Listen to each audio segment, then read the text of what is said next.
ഗ്രാമീണ പശ്ചാത്തലത്തിലുള്ള കഥകളിൽ ഈ നൂറുസ്വാമി വേറിട്ട് നിൽക്കുന്നത് അതിൻ്റെ വിഷയത്തിൻ്റെ ധൈര്യവും അവതരണത്തിൻ്റെ ആത്മാർത്ഥതയും കൊണ്ടാണ്. ഈ ഒരു വിധവയായ അമ്മയുടെ പുനർവിവാഹത്തെ കേന്ദ്രീകരിച്ച് സമൂഹം സ്ത്രീകളെ എങ്ങനെ വിലയിരുത്തുന്നു എന്നത് സിനിമ ശക്തമായിട്ട് അവതരിപ്പിക്കുന്നുണ്ട്.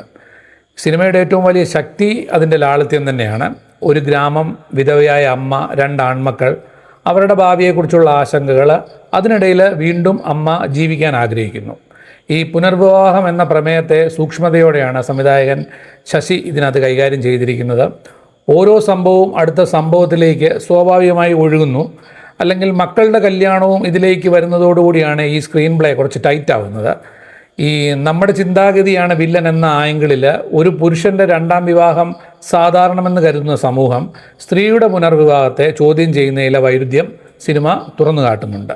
സ്വാസികയുടെ സെൽവി എന്ന കഥാപാത്രത്തിൻ്റെ പ്രകടനം ഒരു സ്ത്രീയുടെ ജീവിതത്തെ സമൂഹം എങ്ങനെ അമ്മ എന്ന ഒറ്റ വാക്കിലേക്ക് ചുരുക്കുന്നുവെന്ന് അതിഗംഭീരമായിട്ട് അടയാളപ്പെടുത്തുന്നുണ്ട് ഈ സിനിമയിൽ.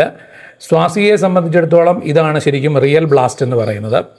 ചില സന്ദർഭങ്ങളിൽ മെലോഡ്രാമയും ബീജിയവും വികാരങ്ങളെ അമിതമായിട്ട് ഉയർത്താൻ ശ്രമിക്കുന്നത് പോലെ തോന്നുന്നുണ്ട്. പ്രേക്ഷകർക്ക് ചിന്തിക്കാൻ ഇടം നൽകേണ്ട നിമിഷങ്ങൾ സിനിമ വിശദീകരിക്കേണ്ടി വരുന്നത് ഒരു തരത്തിലുള്ളൊരു ദൗർബല്യം തന്നെയാണ്. എന്നാൽ വിജയ് ആൻ്റണിയുടെ എൻട്രിയോടുകൂടി സിനിമ സെറ്റാവുന്നുണ്ട്. ഈ വിജയ് ആൻ്റണിയുടെ കഥാപാത്രം ഏഴുമലയും സ്വാസികയുടെ സെൽവിയും തമ്മിലുള്ള ബന്ധം പരസ്പരം മനസ്സിലാക്കുന്നതിലൂടെയാണ് മുൻപോട്ട് പോകുന്നത്. ശരിക്കും ജീവിതത്തിൻ്റെ 2ാം അവസരങ്ങളിൽ പ്രണയത്തിൻ്റെ പങ്ക് മധുരവും കയ്പും കലർന്ന അനുഭവമാണെന്ന് ശരിക്കും ഈ സിനിമ കാണുമ്പോൾ നമുക്ക് ഫീൽ ചെയ്യുന്നു.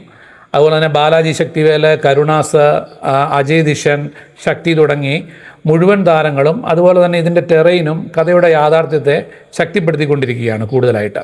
അവസാനം നൂറുസ്വാമി പറയുന്നത് വളരെ ലളിതമായ സത്യമാണ്. ഒരു സ്ത്രീക്ക് സ്വന്തം ജീവിതത്തെക്കുറിച്ച് തീരുമാനമെടുക്കാൻ സമൂഹത്തിൻ്റെ ആവശ്യമില്ല.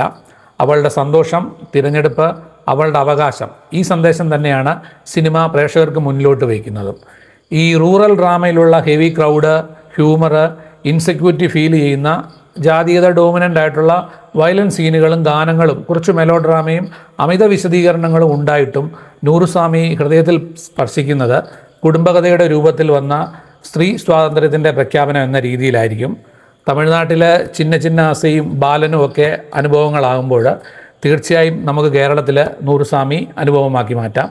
തിയേറ്ററിൽ കാണാവുന്ന സിനിമ.